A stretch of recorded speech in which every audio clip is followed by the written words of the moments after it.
jeneza lililomfungia njia ya kurudi kwa Mungu. Hadithi hii imeandaliwa na P. Max Visuals. Mvua ilikuwa inanyesha taratibu, ile mvua ya huzuni.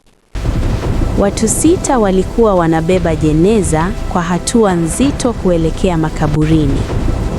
Ardhi ilikuwa tope na kila hatua ilitoa sauti ya chof, chof, kana kwamba ardhi yenyewe inakataa kile kinacholetwa.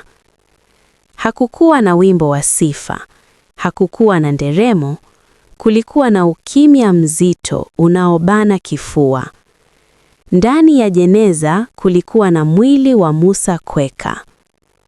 Musa hakuwa mzee, hakuwa mgonjwa, lakini alifariki kwa hofu. Uso wake ulikuwa mgumu, macho yakiwa yamebakia wazi kidogo, kama mtu aliyekufa akiwa anaomba msaada, lakini msaada haukufika. Watu walinong'ona, huyu si yule tajiri mpya aliyepata pesa nyingi ghafla? Mbona alikufa vibaya hivi? Lakini hakuna aliyejua ukweli wote. Ukweli ulianza miaka 2 nyuma. Mwanzo wa njia fupi. Musa alikuwa maskini kupindukia. Alikaa kwenye chumba kimoja, ukuta umepasuka, paa linavuja. Kila siku aliomba kazi, kila siku alikataliwa. Alianza kumlilia Mungu. Mungu nisaidie, nimechoka. Lakini siku zikapita, msaada haukuja kwa namna aliyotarajia. Njaa ikawa kali, deni likawa kubwa, aibu ikawa nyingi. Usiku mmoja akiwa amekaa gizani, taa imezimika, Musa alisema kwa hasira, kama wewe hunisikii, basi nitatafuta msaada kwingine. Maneno hayo yalikatiza hewa kama kisu.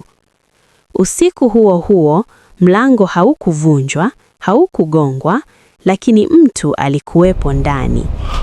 Alikuwa amesimama karibu na ukuta, mrefu, kimya. Macho yake hayakupepesa. Akasema kwa sauti tulivu lakini nzito, nilisikia unahitaji msaada. Musa alitetemeka. Wewe ni nani? Akatabasamu kidogo. Mimi husaidia watu waliokata tamaa. Musa aliuliza swali moja tu. Nitapata pesa? Jibu lilikuja haraka. Utapata zaidi ulivyowahi kuota. Lakini kulikuwa na masharti. Hakukuwa na maandishi, hakukuwa na mkataba wa karatasi, kulikuwa na ahadi ya damu na roho. Kila mwezi kitu chenye uhai kitalipwa. Ukikataa, utachukuliwa wewe. Musa alisita, lakini njaa ilikuwa kali kuliko hofu. Akasema, nakubali. Utajiri uliolia usiku. Pesa zilianza kuja, bila kazi, bila jasho. Mwezi wa kwanza Musa alinunua nguo mpya. Mwezi wa pili akaanza kujenga nyumba. Mwezi wa 3 akanunua gari. Lakini kila mwezi kitu kilipotea. Mwanzoni ilikuwa wanyama. Baadaye watoto wa jirani wakaugua ghafla. Halafu mtu mzima akatoweka kabisa. Usiku Musa alianza kusikia sauti. Bado unataka pesa? Bado unafurahia? Alikuwa anaoga pesa, lakini hakulala. Alikuwa tajiri, lakini alikuwa anaishi kwa hofu. Ndipo akaanza kujilaumu. Nimekosea. Siku moja Musa aliingia kanisani. Aliketi nyuma, machozi yakaanza kumtoka bila kukubifiti. Baada ya ibada, alimfuata mchungaji. Kwa sauti ya chini akasema, mchungaji, nina tatizo kubwa. Nilichagua njia mbaya. Nataka kurudi kwa Mungu. Mchungaji alimwangalia kwa makini. Akasema, toba ya kweli inahitaji kuacha dhambi. Musa akatikisa kichwa. Niko tayari, chukueni kila kitu, pesa zote. Lakini usiku huo huo, Musa aliota ndoto mbaya.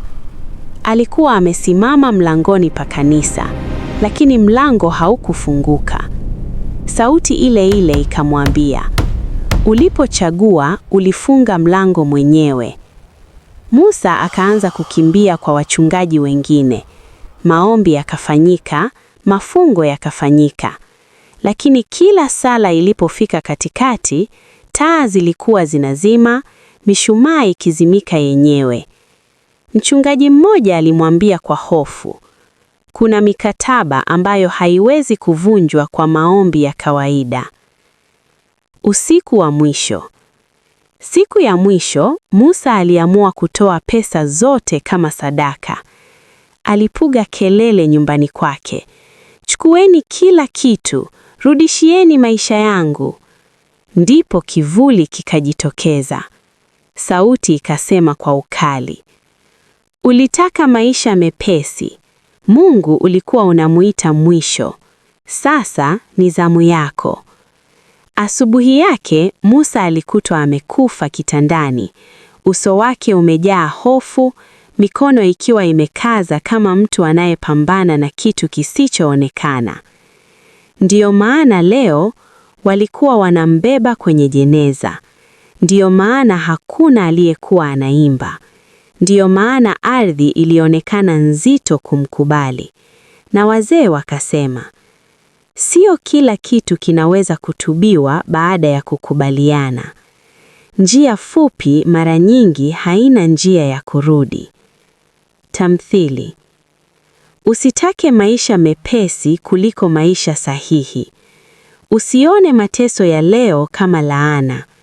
Maumivu ya halali ni nafuu kuliko furaha ya damu.